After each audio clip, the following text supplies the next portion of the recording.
prière, de ce que tu acceptes notre adoration, de ce que tu nous admets en ta présence. Nous voulons vraiment, Seigneur, nous tenir à tes pieds maintenant et t'écouter.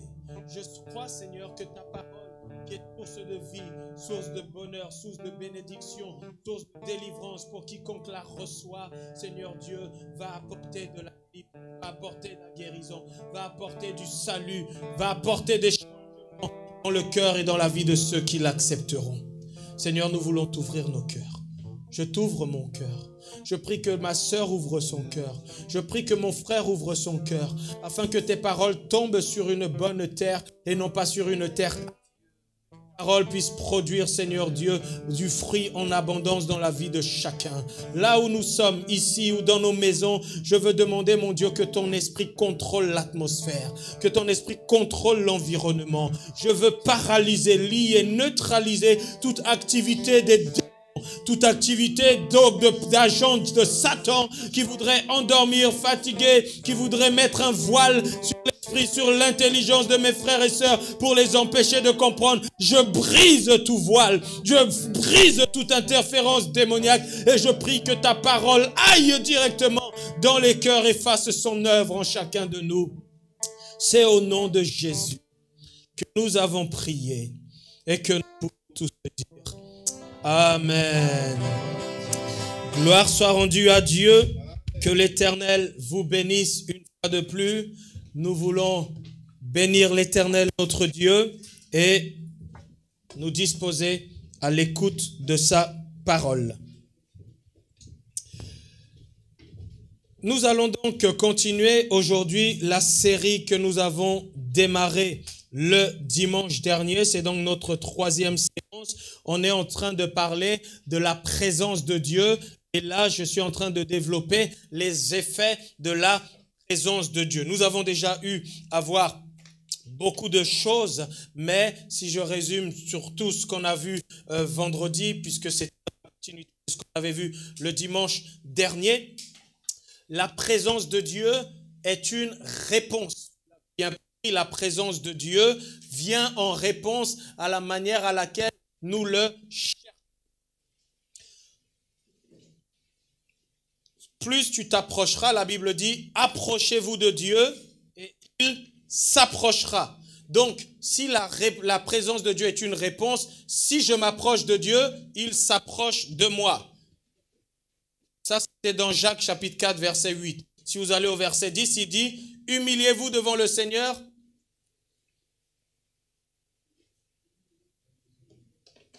Je prends le main.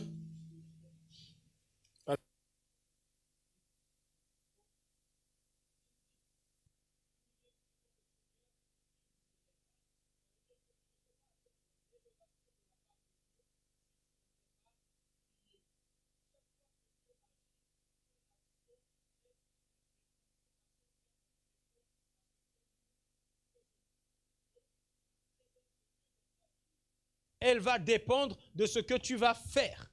La quantité de la présence de Dieu va dépendre de comment tu vas agir. Et tu dois bien comprendre que la présence de Dieu apporte toujours des résultats. C'est quand on prie sans la présence de Dieu.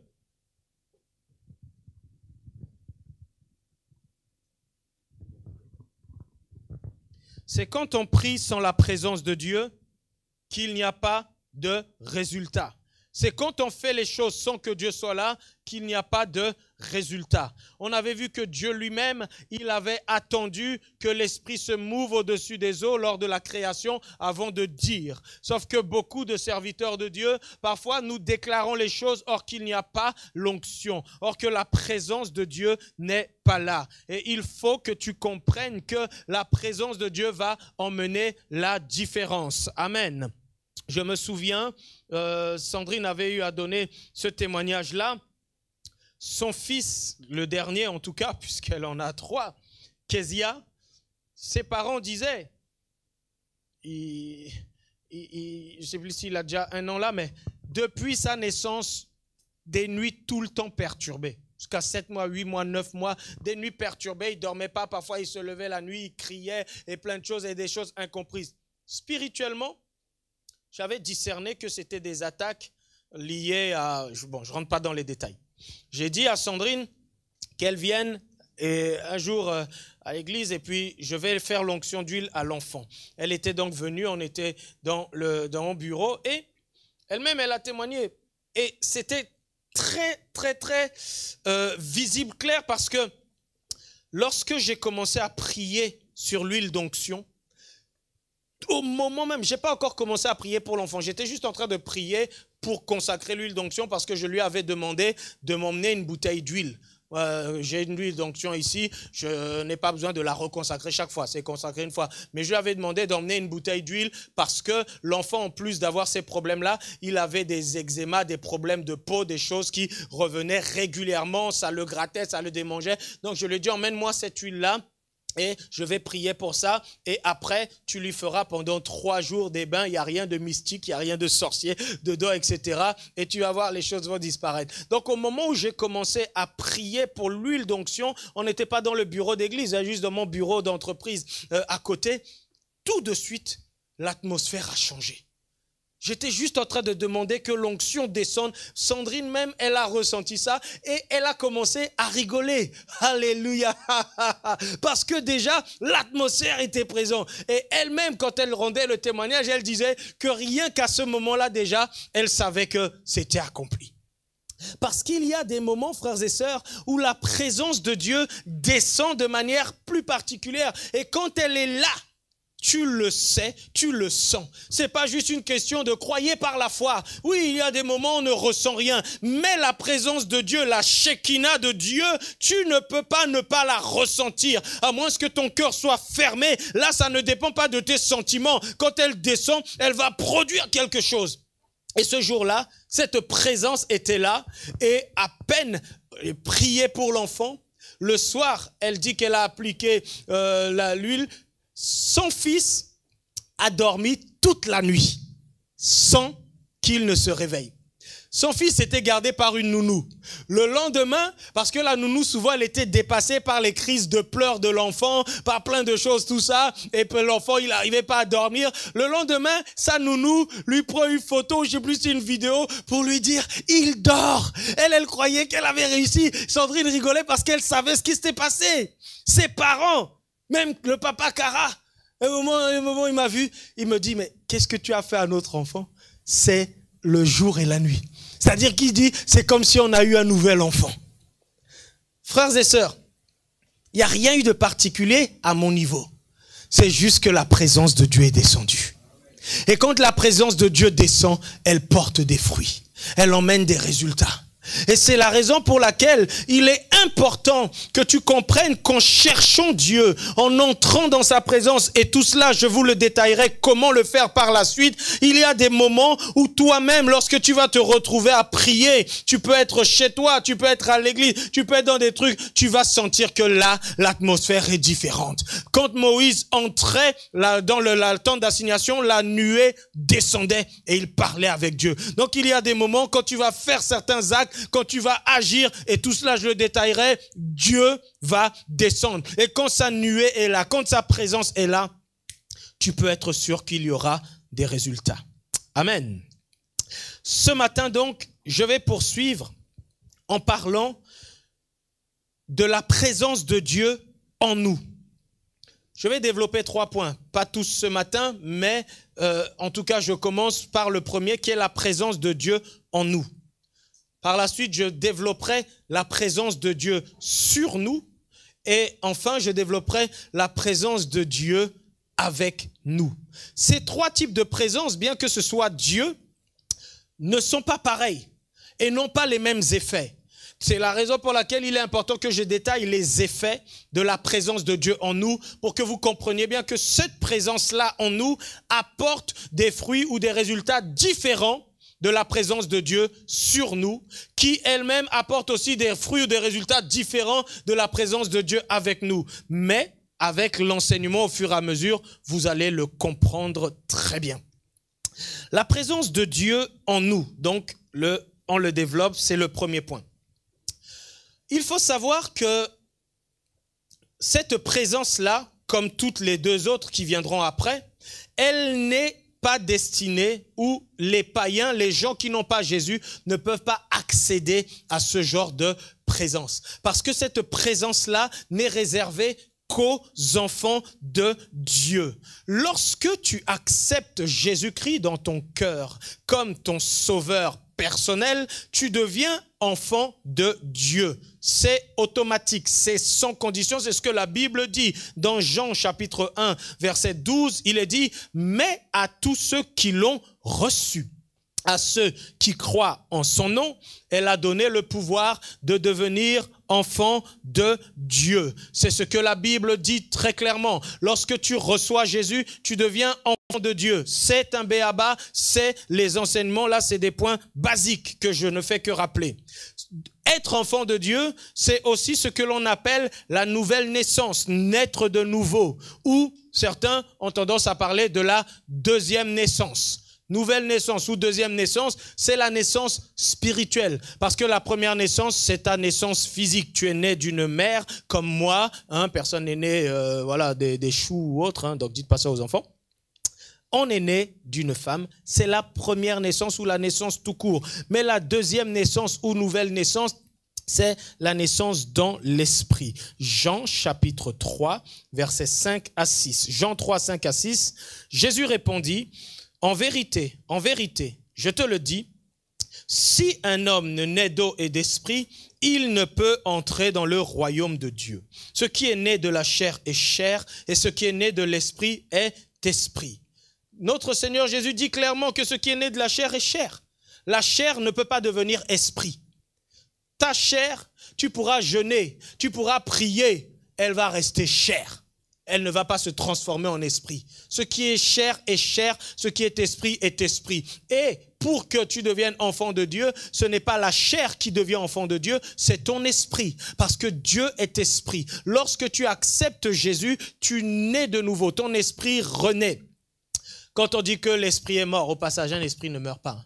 Même avant que tu ne connaisses Jésus, ton esprit, il existait déjà. Mais quand on parle de mort spirituelle, c'est pas que ton esprit, il est mort cadavéré et puis il ne vit pas. Ton esprit, il est là, il existe. Qu'il marche avec Dieu ou qu'il marche avec le diable, ton esprit existe. Mais quand on parle de mort spirituelle, on fait allusion à la séparation avec Dieu. Le fait qu'il n'y a pas de communion avec Dieu. Donc quand on dit que quelqu'un est mort spirituellement, c'est pas que son esprit, on l'a shooté et puis il a disparu, il s'est désintégré. C'est juste que cette personne-là est séparée, n'est pas en communion avec Dieu. Donc notre esprit n'avait pas de communion avec Dieu avant que l'on accepte Jésus. Et quand on accepte Jésus, on devient enfant de Dieu, on naît de l'esprit ou on naît dans l'esprit. C'est-à-dire que notre acte de naissance céleste comme enfant de Dieu est établi le jour où tu confesses Jésus de ta bouche. Donc si toi qui me suis à la maison, peut-être que tu es un chrétien, déjà un enfant de Dieu qui a accepté Jésus dans son cœur, mais si ce n'est pas ton cas, ce que tu vas entendre, tu peux l'expérimenter si tu ouvres ton cœur et que tu donnes ta vie à Jésus-Christ comme ton sauveur. Pour cela, tu n'as pas grand-chose à faire, c'est juste croire qu'il est le Fils de Dieu, qu'il est mort à la croix pour tes péchés et l'inviter à entrer dans ton cœur. Une toute petite prière en disant: Seigneur Jésus, pardonne mes péchés. Seigneur Jésus, je crois en toi. Seigneur Jésus, viens dans mon cœur. Amen. C'est suffisant. Si tu le fais de tout ton cœur, Jésus-Christ a dit que si tu ouvres la porte, il entrera et il soupera avec toi. Donc ça, c'est des fondamentaux que les enfants de Dieu doivent connaître. Mais maintenant, j'entre dans les explications petit à petit sur la présence du Saint-Esprit en nous. Affiche, pour ceux qui suivent ou chez vous, prenez vos Bibles, Jean chapitre 14, versets 15 à 17. Jean 14, 15 à 17. Voici ce que dit Jésus. Si vous m'aimez, gardez mes commandements. Et moi, je prierai le Père. Et il vous donnera un autre consolateur afin qu'il demeure éternellement avec vous. L'Esprit de vérité que le monde ne peut recevoir parce qu'il ne le voit point et ne le connaît point. Mais vous, vous le connaissez car il demeure avec vous et il sera en vous. Voyez, la fin, elle dit, il sera en vous. Jésus va dire que le monde, l'Esprit de vérité, le monde ne le connaît point, le monde ne peut le recevoir. C'est ce que je vous expliquais tantôt. On ne peut pas être. On ne peut pas recevoir le Saint-Esprit si on n'a pas donné sa vie à Jésus. Il faut, c'est le même verset, il faut que Jésus vienne dans ton cœur afin que la voie soit ouverte pour que le Saint-Esprit vienne. Et donc à la fin, il dit qu'il demeurera avec vous et il sera en vous. Donc là, Jésus, il est en train de dire que quand le Saint-Esprit va venir, il va pas seulement être avec vous, mais il va être en vous. Si tu as donné ta vie à Jésus, dis le Saint-Esprit vit en moi. Dis-le ou écris-le ou chez toi en tout cas dis-le. Si tu as donné ta vie à Jésus, le Saint-Esprit vit en toi. Le mot en ici en grec, c'est la même lettre. C'est les mêmes lettres en, sauf que ça se prononce n, même si c'est pas ça le plus important. Mais ce mot grec n exprime une position. Une position physique, une position géographique. Parfois, c'est utilisé métaphoriquement, mais ça exprime une position. Et cette position exprimée, c'est en dedans ou à l'intérieur. Donc, Jésus, là, il est en train de dire que le Saint-Esprit sera à l'intérieur de vous. Le Saint-Esprit sera au-dedans de vous. C'est justement l'opposé du mot grec en, c'est ek, eka. Eka, ça signifie au dehors ou en dehors, appelé.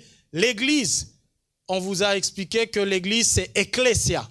Ecclesia, il y a la racine ek qui veut dire en dehors, appelé. L'Église est une assemblée appelée hors de. Tandis que là, on parle de en.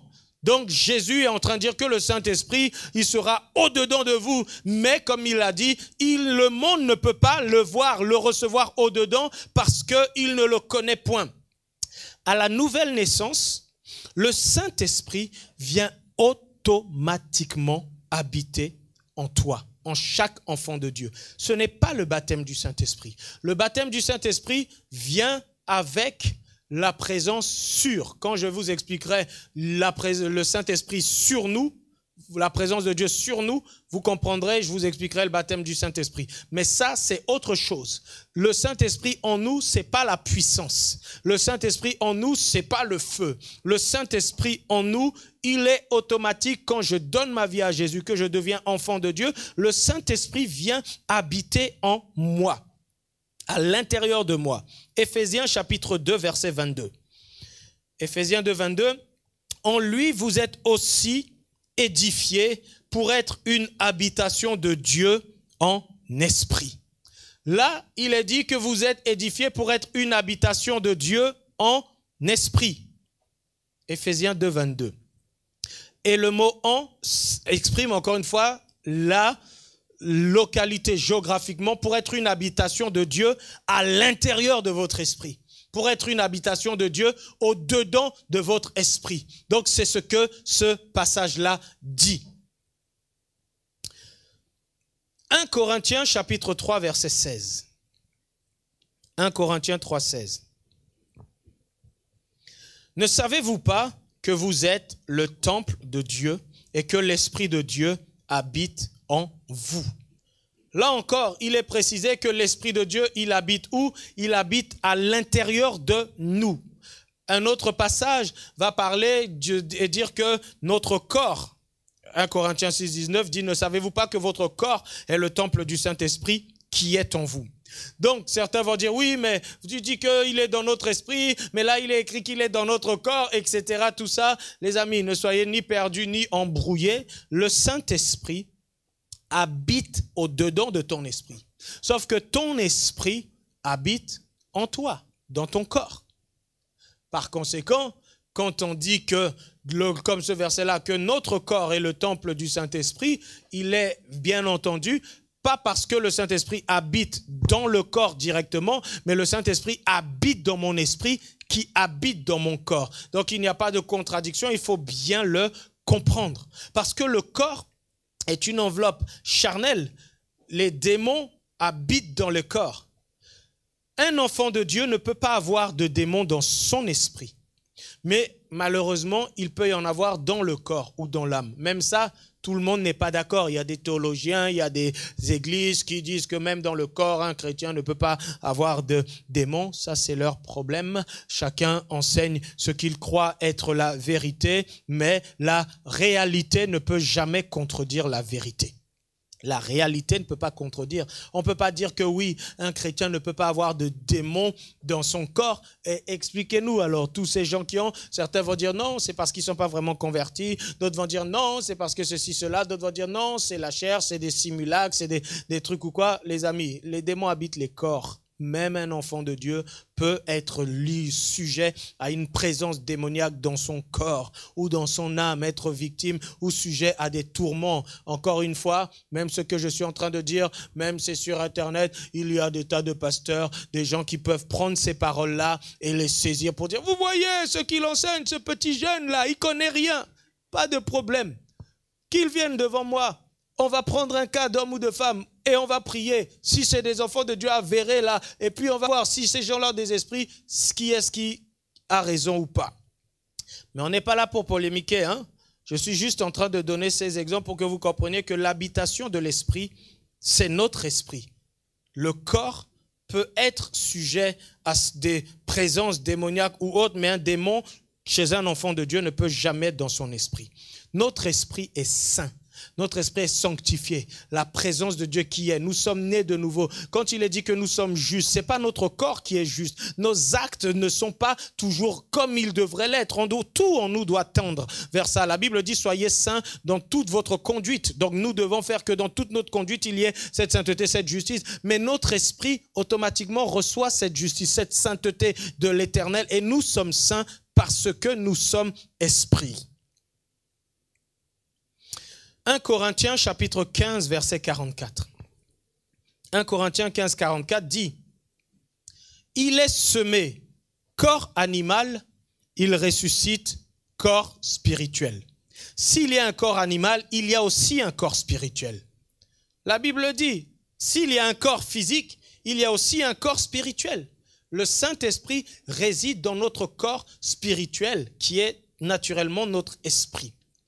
Comprenez bien que par le péché d'Adam, nous avons hérité de la nature pécheresse. Et cette nature, elle est venue corrompre l'être humain. Cette nature est venue faire que nous qui étions des esprits proches de Dieu par Adam et Ève écoutaient Dieu comme tu peux m'écouter là, parce que leur esprit était en communion, il n'y avait pas de coupure, il n'y avait pas de cassure. Et au fur et à mesure, quand le péché est entré, il y a commencé à y avoir une distance, une distanciation sociale, pour reprendre un mot qui est à la mode actuellement, entre l'homme et Dieu. L'homme a commencé à s'éloigner de Dieu, entendre la voix de Dieu a commencé à devenir un petit peu plus compliqué. Le péché petit à petit s'est installé. C'est comme le virus, là, le Covid-19. Au début, quand il rentre, tu ne connais pas les symptômes. Tu ne sais même pas que tu l'as. Mais quand il rentre, il va commencer à faire des dégâts, à faire des ravages. Le péché, il est là comme ça. Parfois, tu ne le vois pas, tu ne le sens pas. Tu fais les trucs, mais à l'intérieur de toi, combien d'hommes ou de femmes, ils ont eu une vie sexuelle, ils ont eu des relations avant, ils ont été blessés, meurtris par un homme, par une femme, ça a volé leur confiance. Après, ils n'ont plus confiance, ils espèrent se marier, mais ils sont pas prêts, parce qu'au-dedans d'eux, ils sont pas capables d'aimer. Au-dedans d'eux, ils sont pas capables de faire confiance. Quand tu vivais la chose là-bas et que tu avais ton petit plaisir, tu ne savais pas que le Covid-19 était rentré déjà. Tu ne savais pas que le virus du péché était rentré. Et quand après, tu vas te retrouver à ne pas être capable d'aimer un homme, à ne pas être capable d'aimer une femme, à cause du péché que tu as laissé entrer dans ta vie. Quand après, toi-même, quand tu n'es pas marié, tu t'amuses, tu vas à droite, tu vas à gauche. Une fois que tu seras marié, tu vas chercher tout le temps à rentrer dans le téléphone de ton mari, à rentrer dans le téléphone de ta femme, parce que tu sais comment tu étais. Ou toi-même, comme tu n'avais pas de respect, comme tu faisais les choses, le péché, il est rentré. Et le péché, une fois qu'il est là, il va bousiller ton âme. Il va bousiller ta manière de faire. Il va bousiller ta confiance. Il va bousiller beaucoup de choses parce que le péché est destructeur. il vient briser la communion. Une séparation s'est produite entre Adam et Dieu, entre Ève et Dieu. La distance est venue et nous avons malheureusement hérité de cette nature. Psaume chapitre 51, verset 7 dit, « Voici, je suis né dans l'iniquité et ma mère m'a conçu dans le péché. » Le psalmiste dit, je suis né dans l'iniquité et ma mère m'a conçu dans le péché. Voilà, c'est la réalité. Qui que nous soyons, nous sommes nés d'une femme, nous sommes nés dans l'iniquité. C'est le verset 7. Essaye de suivre, sinon éteignez ici. Moi, ça me perturbe quand c'est pas aligné là. On ne peut pas,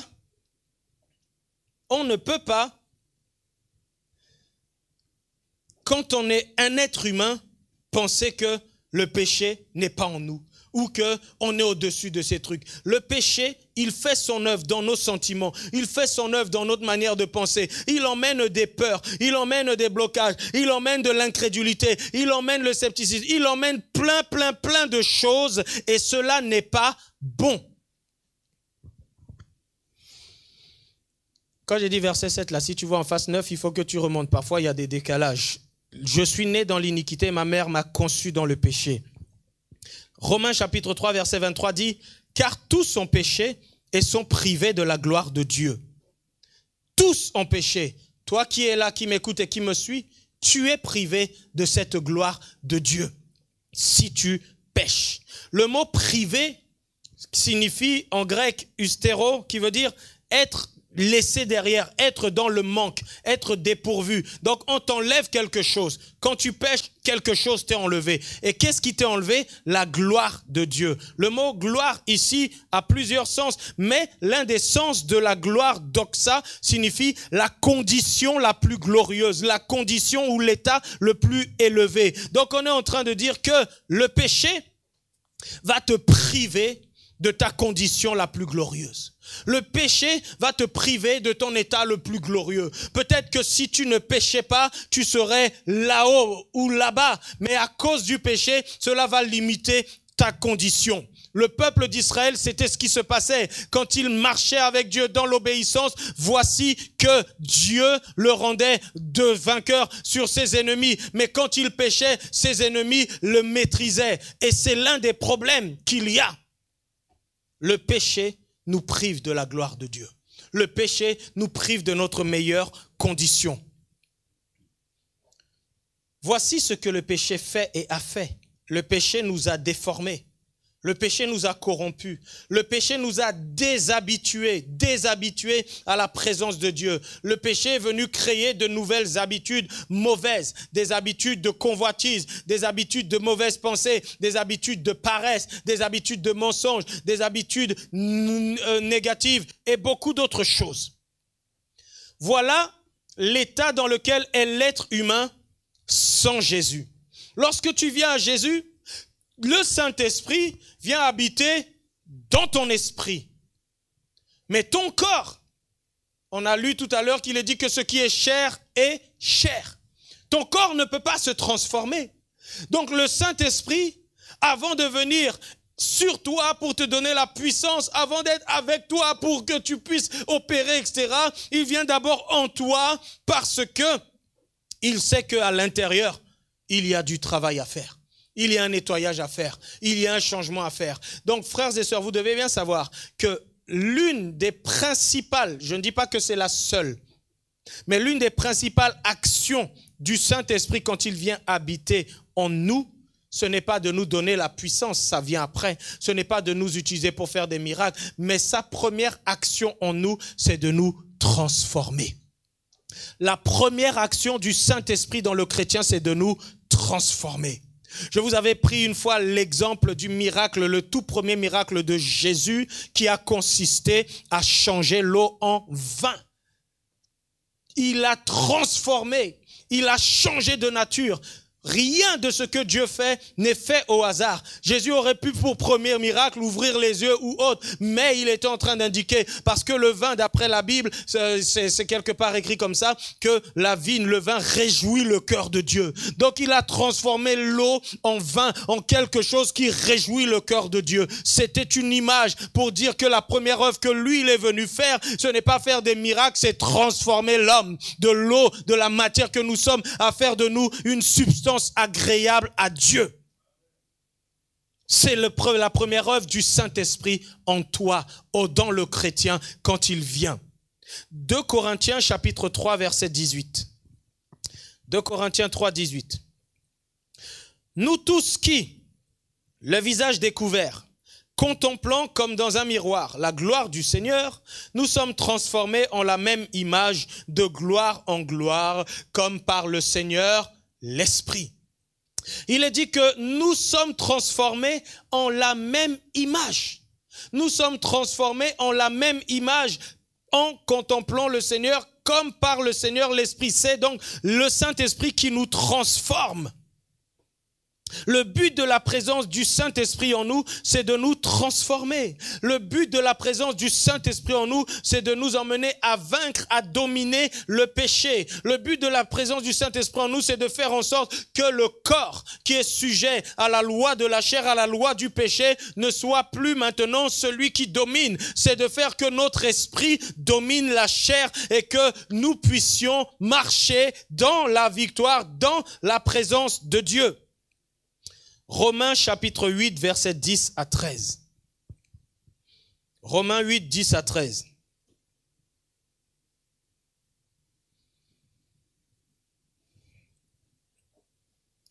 Et si Christ est en vous, le corps, il est vrai, est mort à cause du péché, mais l'esprit est vie à cause de la justice. Et si l'esprit de celui qui a ressuscité Jésus d'entre les morts habite en vous, vous voyez ce qui est écrit? Et si l'esprit de celui qui a ressuscité Jésus d'entre les morts habite en vous, celui qui a ressuscité Christ d'entre les morts rendra aussi la vie à vos corps mortels par son esprit qui habite en vous. Donc l'esprit de Dieu qui habite en toi, le Seigneur veut que cet esprit-là travaille à te rendre la vie, travaille à ce que tu puisses avoir une vie qui honore Dieu, une vie que Dieu approuve, une vie qui soit agréable à Dieu. Ainsi donc, frères, nous ne sommes point redevables à la chair pour vivre selon la chair. Si vous vivez selon la chair, vous mourrez. Mais si par l'esprit vous faites mourir les actions du corps, vous vivrez. Là, il est présenté le fait que en nous, l'esprit est là pour nous apprendre à vivre. Non pas selon la chair, mais à vivre une vie que Dieu approuve, à vivre une vie qui plaît à Dieu. Galates chapitre 5, versets 22 à 25. Galates 5, 22 à 25. Il est dit, mais le fruit de l'esprit, c'est l'amour, la joie, la paix, la patience, la bonté, la bénignité, la fidélité, la tempérance, la douceur, la tempérance. La loi n'est pas contre ces choses. Ceux qui sont à Jésus-Christ ont crucifié la chair avec ses passions et ses désirs. Et enfin le verset 25, si nous vivons par l'esprit, marchons aussi selon l'esprit. Voyez, il est dit le fruit de l'esprit et il cite les choses, l'amour, la paix, la joie, etc.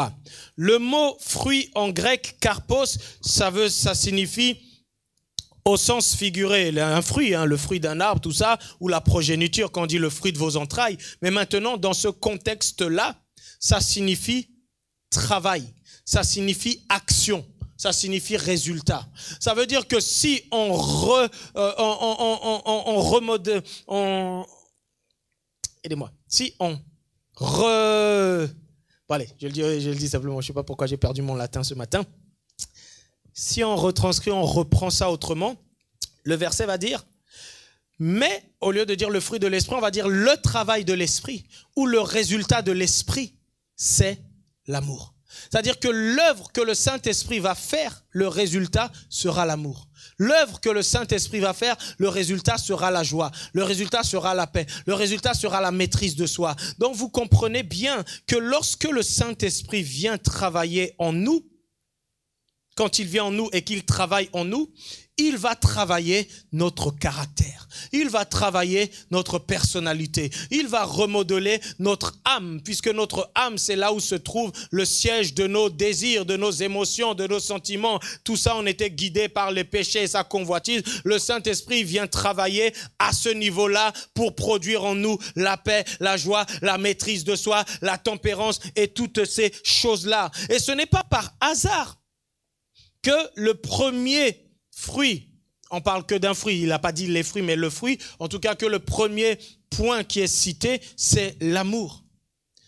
Le fruit, c'est l'amour. C'est l'essence même de Dieu, l'amour.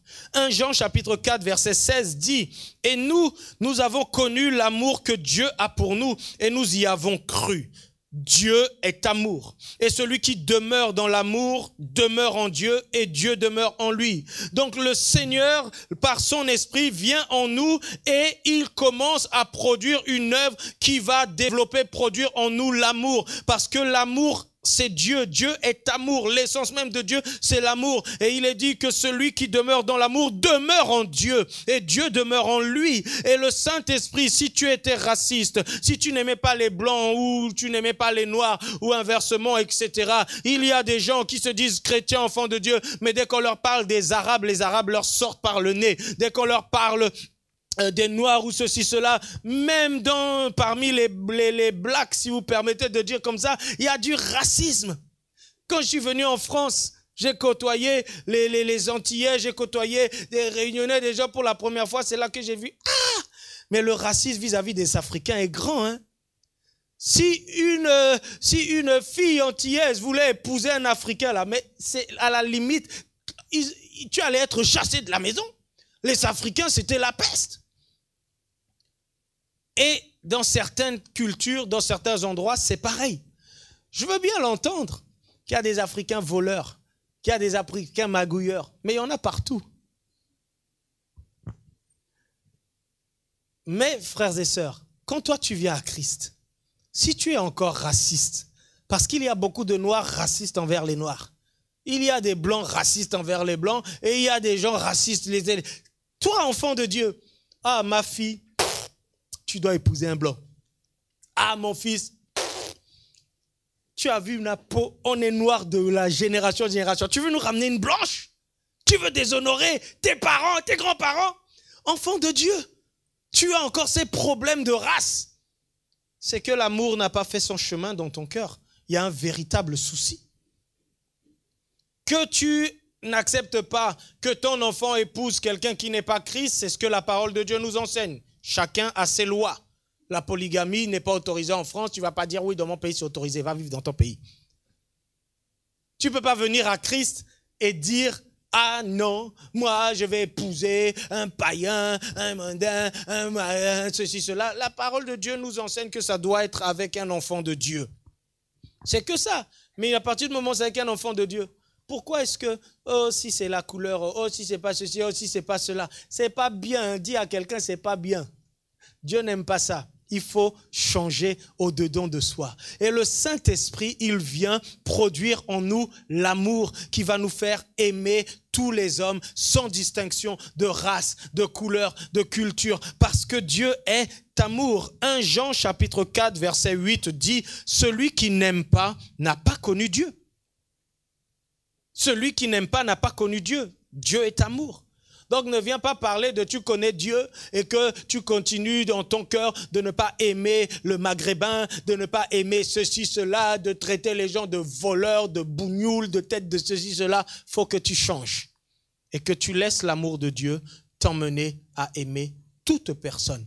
Tu aimes les Chinois, tu aimes les trucs. Ne va pas dire vous les Chinois, là, c'est à cause de vous qu'on a ce virus. Tu aimes tout le monde. Parce que si c'est peut-être Covid est apparu là-bas, là, les Européens, là, on est à l'origine de combien de mots? On est à l'origine de combien de guerres? On est à l'origine de combien de ceci, combien de cela? Donc, arrêtons de parfois pointer du doigt les uns et les autres. Parfois, il y avait une personne là qui m'avait montré un article pour me dire, ah, tu vois, en Afrique, les gens sacrifient les enfants, les trucs ceci, et avec ça, vous voulez que la gloire de Dieu vienne. Je lui ai dit, et dans ton pays là, les pédophiles et puis les trucs, tout ça, et avec ça aussi, tu veux que la gloire de Dieu vienne. Frères et sœurs, on va trouver tout le temps des péchés dans toutes les nations. Pourquoi est-ce que l'on va commencer à penser que c'est dans telle nation qu'il y a le plus de péchés? Arrêtez! Vous n'allez pas voir dans beaucoup de pays d'Afrique, je ne sais pas s'il y en a un, mais l'homosexualité là, ça va peut-être être légalisé dans certains pays. Mais c'est un truc là, même déjà dans la société comme ça, les gens ils vont essayer de te lapider. Tu touches un enfant, tu essayes d'avoir pédophilé avec un enfant en Afrique, mais ils vont te couper de la tête aux pieds, ton zizi et tout ce que tu veux là, ils ne vont pas attendre jugement. Il y a des choses là-bas en Afrique, on ne touche pas les enfants comme ça. Donc, je ne suis pas en train de valoriser, mais je suis juste en train de vous montrer que dans tous les pays du monde, il y a des péchés. Dans tous les pays du monde, il y a des choses qui ne sont pas bien. Donc, il ne faut pas que l'on se croie supérieur aux autres. Dieu nous enseigne à aimer. Et il est impossible que quelqu'un qui a connu Dieu et en qui Dieu habite ne soit pas capable d'aimer son prochain. Ce n'est pas possible. Si vraiment tu es né de Dieu, si vraiment tu es enfant de Dieu, si vraiment Jésus, par son esprit, est venu habiter en toi, Dieu te transforme. Dieu va te transformer. Tu n'étais pas capable d'aimer, il va te rendre capable d'aimer. Éphésiens chapitre 3, versets 14 à 19. Cette partie de l'enseignement est peut-être la moins spectaculaire, mais vous allez comprendre que c'est sur elle que tout le reste va se fonder et que c'est cette partie-là qui peut emmener l'équilibre dans la vie d'un enfant de Dieu. Éphésiens chapitre 3, versets 14 à 19. À cause de cela, je fléchis les genoux devant le Père, duquel tire son nom toute famille dans les cieux et sur la terre, afin qu'il vous donne, selon la richesse de sa gloire, d'être puissamment fortifié par son esprit dans l'homme intérieur, en sorte que Christ habite dans vos cœurs par la foi, afin qu'étant enraciné et fondé dans l'amour, je le dis une troisième fois, afin qu'étant enraciné et fondé. Donc il dit que le Saint-Esprit habite dans vos cœurs pour que vous soyez enracinés, fondés dans l'amour. C'est pas juste qu'on a déposé de l'amour ou une graine. Il faut qu'il y ait une racine, que ça soit planté, l'amour de Dieu. Parce que Dieu est amour. Il y a des personnes qui viennent, il y a un petit bout d'amour. Oh non, ils aiment Dieu, ils aiment Jésus, c'est sûr. Mais ils vont pas s'asseoir à côté d'une personne d'une autre couleur. Ils vont pas s'asseoir à côté de quelqu'un mal habillé. Ils vont pas s'asseoir, etc. Tu n'es pas enraciné dans l'amour. Et moins, je vous l'ai dit, prenez tout le temps cela comme un fil conducteur. La présence de Dieu vient en réponse à ce que tu fais, à comment tu le cherches. Et si ton niveau d'amour, il est bas, ne t'attends pas à ce que la présence du Seigneur en toi soit haute et forte. Il y a des gens qui aiment et la dimension, le niveau d'amour en eux fait que le Seigneur se manifeste plus. Regardez Jésus. Bien souvent, quand il devait opérer des miracles, la Bible dit que ému de compassion. L'amour faisait qu'il ne pouvait pas rester indifférent. Comment est-ce que, quand il donne la parabole du bon samaritain, il y avait ce sacrificateur, il y avait ce lévite, il voit l'homme en train d'agoniser et ils passent leur chemin. Combien de personnes dans notre société, s'ils voient quelqu'un dans la souffrance, dans la rue ou dans les trucs, vont passer leur chemin. Mais ce bon samaritain, il aimait son prochain. Jésus a donné cette parabole pour dire c'est comme ça quand on aime qu'on doit se comporter. On ne ferme pas les yeux sur la misère. Si je vois ma sœur dans la galère, je vois mon frère dans la galère, si je vois quelqu'un dans le deuil, dans le problème, si l'amour de Dieu est en moi, je ne vais pas fermer les yeux. Je ne peux pas dormir avec des euros, des milliers, des centaines d'euros sur mon compte bancaire, des centaines de milliers, et il y a ma sœur qui a besoin de 50 euros, qui a besoin de manger et de boire, et je lui ferme mes entrailles. Quel est ce niveau d'amour-là en moi? Jacques va dire, si ton frère qui est là a faim et qu'il a froid, tu lui dis, va, que Dieu te bénisse. Il dit, la foi sans les œuvres est morte. Il a faim, tu peux lui acheter quelque chose, tu lui donnes à manger. Tu peux prendre un de tes vêtements ou ton manteau ou un et tu lui donnes et qu'il est froid et qu'il est chaud. Mais nous, notre amour, s'il se limite à « oh, moi j'aime Dieu, ah non, moi je ne suis intéressé que par Dieu, tu vois, je viens à l'église, je fais mon culte et je pars, je calcule personne. » Quand on dit aux gens que vous venez à l'église pour Dieu, là, il faut comprendre le sens. Hein, parce qu'il y en a, quand on leur dit « viens à l'église pour Dieu », ils viennent là, c'est comme s'ils ont des œillères comme des chevaux. Ils ignorent tout le monde, le culte est fini, ils partent. C'est pas ça venir à l'église pour Dieu. Dieu, il est venu pour les hommes. Quand on sert Dieu, on sert les hommes. Oh, je suis serviteur de Dieu, je ne suis pas serviteur des hommes. On ne t'a pas expliqué c'est quoi être serviteur de Dieu alors. Parce que quand on est serviteur de Dieu, on sert les hommes. Ça te plaît ou pas, c'est ça. Si tu n'as pas compris là, ne dis pas que tu es serviteur de Dieu. Et comment tu vas servir Dieu si servir les hommes si tu ne les aimes pas? Le service de Dieu là, il est ingrat. Hein? Je vous dis, il est ingrat.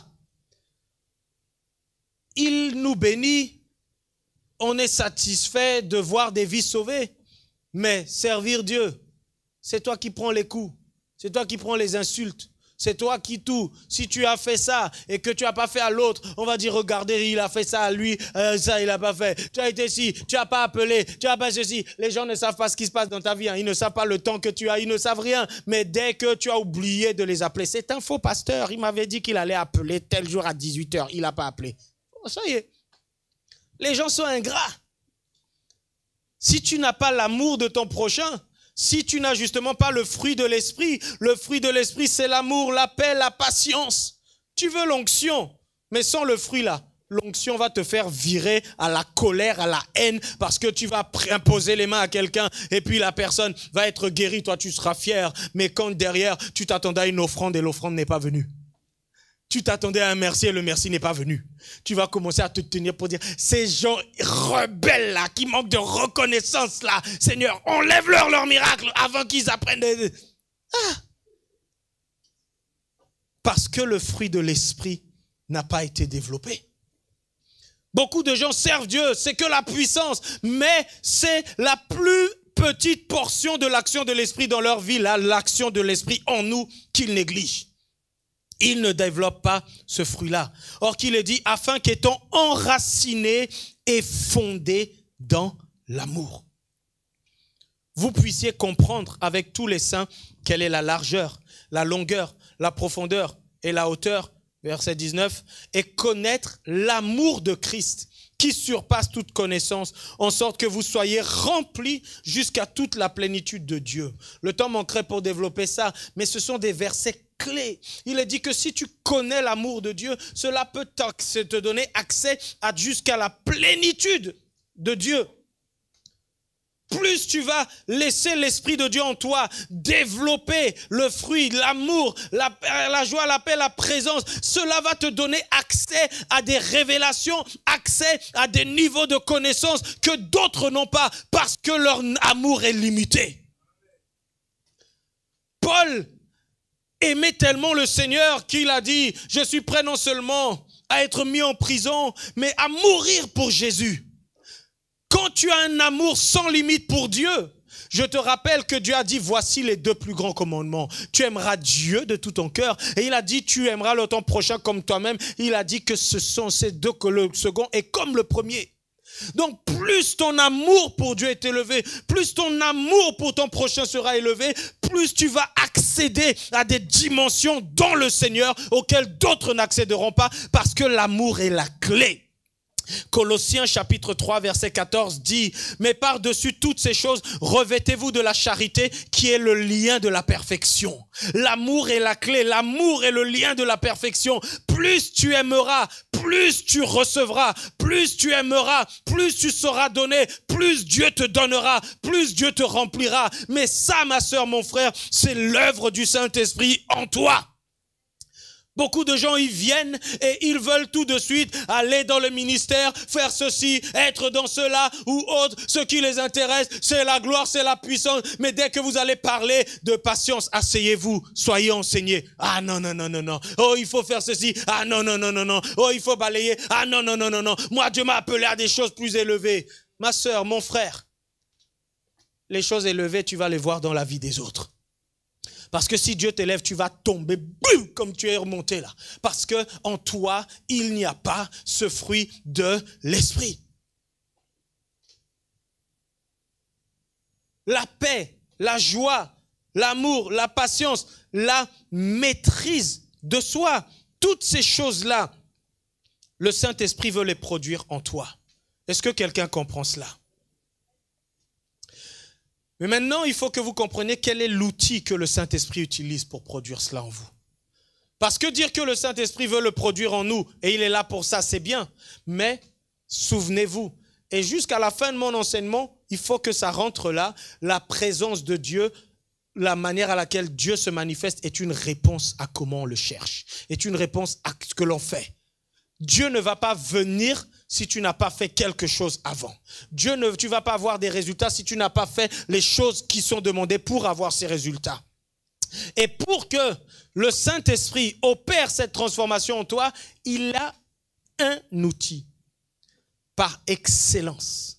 L'outil par excellence que Dieu utilise pour transformer l'homme, c'est la parole de Dieu. C'est l'outil que le Saint-Esprit utilise. C'est l'outil que le Saint-Esprit utilise. Il n'y en a pas un autre qui soit aussi puissant, aussi efficace, aussi capable de transformer l'homme. C'est la parole de Dieu. Beaucoup de chrétiens demeurent au stade de bébé spirituel parce qu'ils ne se laissent pas enseigner. Parfois, c'est un drame, même les pasteurs, même les prédicateurs, quand on est au bout de X années dans le ministère ou autre, se laisser enseigner là, c'est un problème. Parce qu'on connaît déjà beaucoup.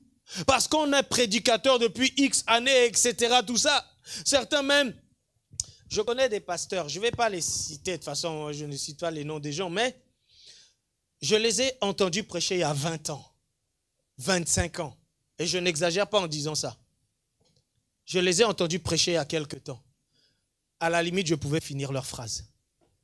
Pas par révélation, mais ils n'ont même pas progressé. Ils n'ont pas continué de se développer dans cette connaissance-là. Comment c'est possible? Le pasteur Alain, on se connaît depuis une quinzaine d'années et plus, il disait dernièrement, c'est pas moi qui l'ai interviewé, hein, il disait Anissé a progressé.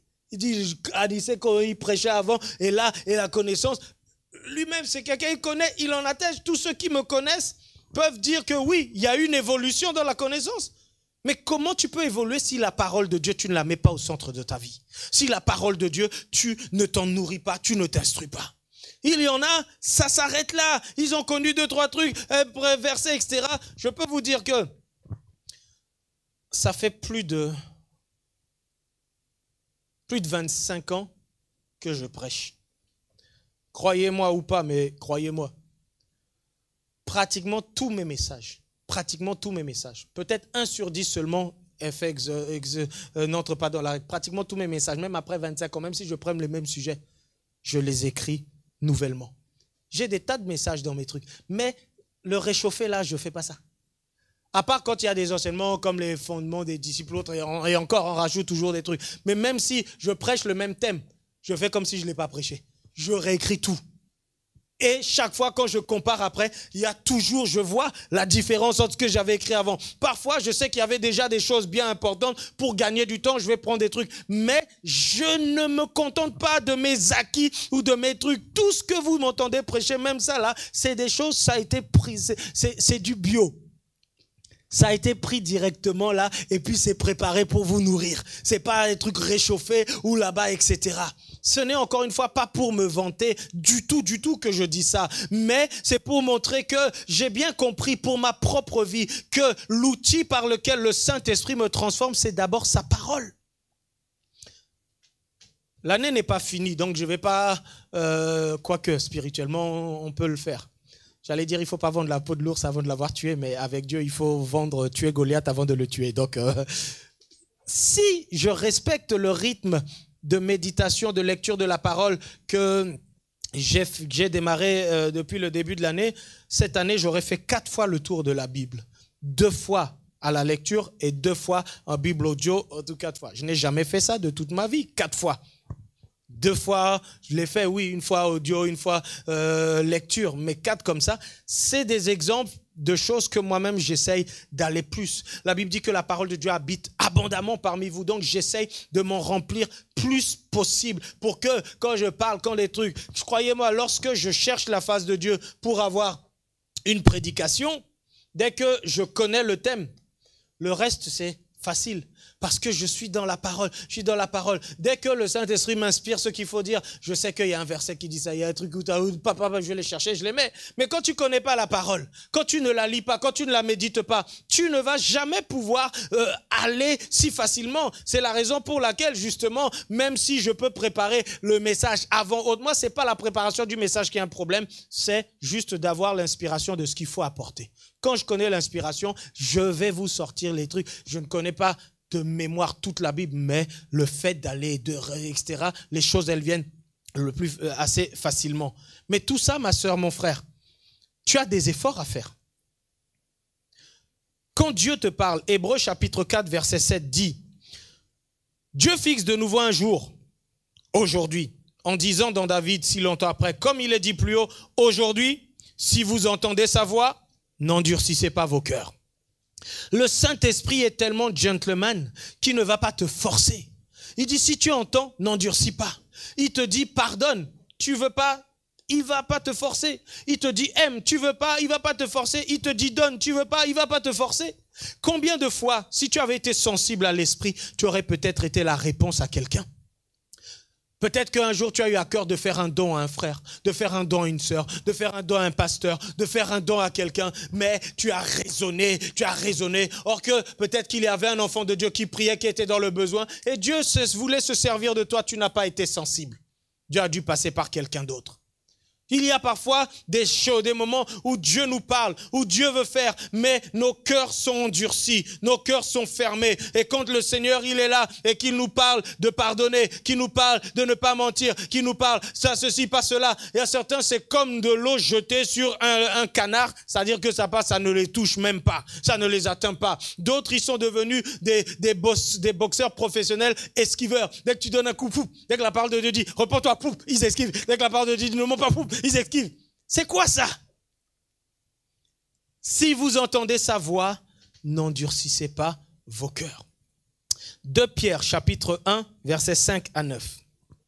2 Pierre 1, 5 à 9 dit, à cause de cela même, faites tous vos efforts pour joindre à votre foi.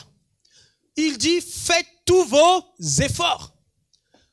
Il dit, faites tous vos efforts pour joindre à votre foi. Tu as cru en Jésus, tu as la foi que Dieu est Dieu. Il dit, c'est bien. Mais beaucoup sont arrêtés, c'est là, j'ai la foi. Je crois en Jésus. Il dit, non, tu t'arrêtes pas là. Tu dois faire tes efforts d'abord, afin que à ta foi, tu rajoutes la vertu.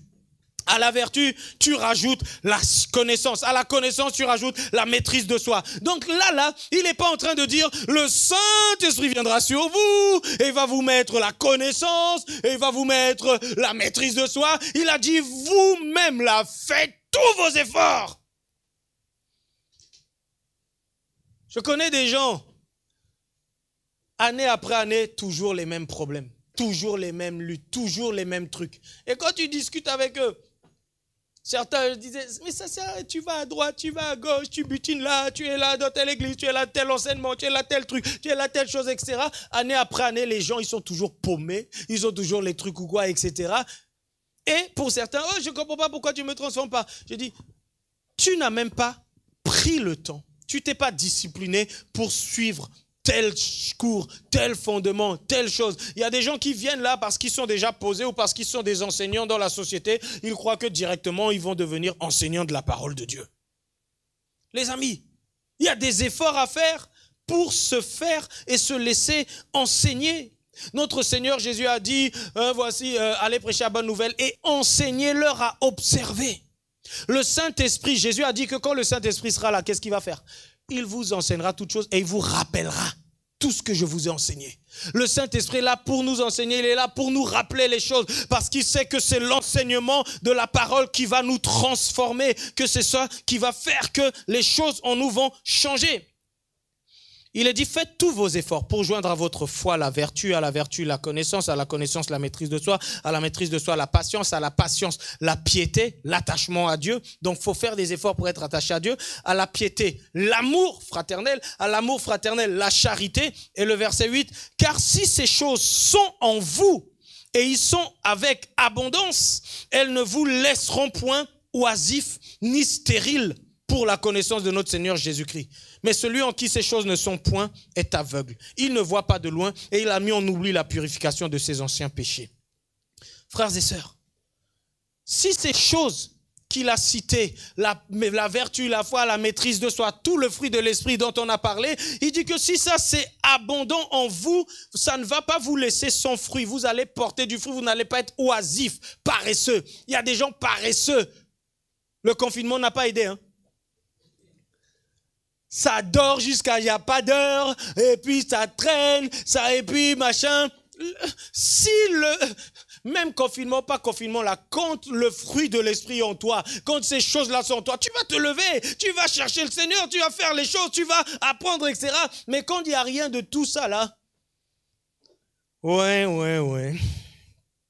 Faites vos efforts. Il faut pas, tu as cru en Jésus, il ne faut pas juste arrêter. Oh Jésus, tu es mon sauveur, tu as des efforts à faire. Est-ce que tu peux écrire sur ton écran là-bas ou dire à quelqu'un autour de toi, tu as des efforts à faire, ou écrit, fais des efforts. Tu dois faire des efforts pour supporter ton mari, est-ce que tu le sais? Tu dois faire des efforts pour supporter ta femme aussi. Tu dois faire des efforts pour supporter ton frère ou ta sœur dans l'église. Les choses qui ne te conviennent pas, tu dois faire des efforts pour te maîtriser. Tu dois faire des efforts. Quand la colère monte là bien, quand tu arrives à l'église et que tu vois, tu es en train de servir ou tu es responsable de tel département et que tu vois le souk, le truc ou quoi, tout de suite là, tu as le visage d'un taureau, d'un buffle ou d'un truc où il ne faut même pas parler là. Là, tout de suite, on sent que la personne là, il ne faut même pas la chercher. Mais fais des efforts pour enlever les rides. Fais des efforts. Il y a des gens, c'est compliqué. Il y a des gens difficiles dans la vie. Tu veux ou pas? Il y a des gens mal polis dans la vie. Tu veux ou pas? Il y a des hommes, tu as beau leur expliquer que quand tu vas aux toilettes, tu remontes les lunettes et puis tu nettoies le bord. Quand tu passes après eux, tu vois bien leur pipi. Si tu ne fais pas des efforts pour te maîtriser, tu risques de maudire les gens dans ton cœur à cause de ça. Tu as prévenu, tu as dit à telle heure je serai rentré, j'ai faim, je suis fatigué, il faut qu'il y ait, si tu arrives, il n'y a rien qui est fait. Tu as juste envie de faire des efforts pour te maîtriser. Fais des efforts. Mais si on ne veut pas faire des efforts et qu'on attend que tout, c'est le Saint-Esprit. Non, le Saint-Esprit dit, je t'enseigne, tu as des efforts à faire. Et vous savez, l'une des raisons pour laquelle Dieu veut que nous soyons participants, quelque part dans Pierre, il est dit qu'il nous a rendus participants de la nature divine. C'est parce que peu importe ce que l'on te donne, si tu n'as pas fait d'effort pour ça, tu ne vas pas pouvoir le garder. Si tu ne travailles pas, la Bible dit travaillez à votre propre salut. C'est-à-dire il y a des choses, même si l'onction peut être communiquée par imposition des mains, par impactation ou impartation, comme disent les anglophones. Mais est-ce que tu sais la dimension de prière que cet homme a, que cette femme a? Est-ce que tu sais le niveau de persécution? Est-ce que tu sais tout ce qu'il a enduré? Tu sais combien de temps il est dans la présence de Dieu? Il a reçu. Il peut, parce que Dieu lui a dit ou parce qu'il a été touché par ta vie, te communiquer ça. Mais l'onction ne reste pas. Hein. L'onction s'entretient. Vous entendez? L'onction, quand elle est donnée, elle ne reste pas comme ça si tu ne fais rien. Elle va diminuer. Et beaucoup de gens, peu importe ce qu'on leur donne, comme ils ne font pas des efforts pour entretenir, les amis, avoir une vie de prière régulière, il faut faire des efforts. Lire la parole régulièrement, il faut faire des efforts. Garder son cœur, il faut faire des efforts. Mais nous ne voulons pas faire d'efforts, nous voulons que le Seigneur fasse tout, ça ne marche pas comme ça. Donc il va falloir que tu ailles un peu plus loin et que tu fasses des efforts pour te laisser enseigner. Poursuivre les cours de fondement de la foi, poursuivre l'école des disciples, même ces paroles-là qui vous sont données. Je ne vais jamais vous dire d'aller réécouter toutes les prédications, non. Mais il y a certaines prédications clés où toi-même, ça t'a plu, ça t'a béni, ça t'a apporté des choses. Tu les as réécoutées combien de fois? Il y a des passages, il y a des livres. Tu as acheté un livre, tu l'as lu une seule fois. Tu te relis-le là. Tu vas voir, c'est comme si tu étais nouveau, que tu découvrais des choses.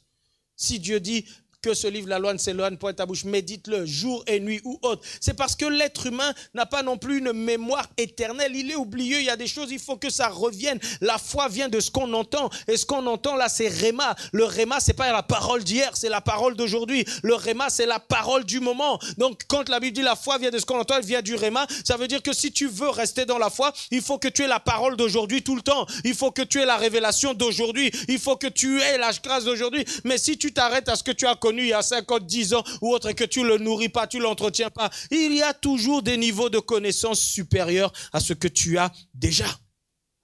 Et le Saint-Esprit travaille avec la parole.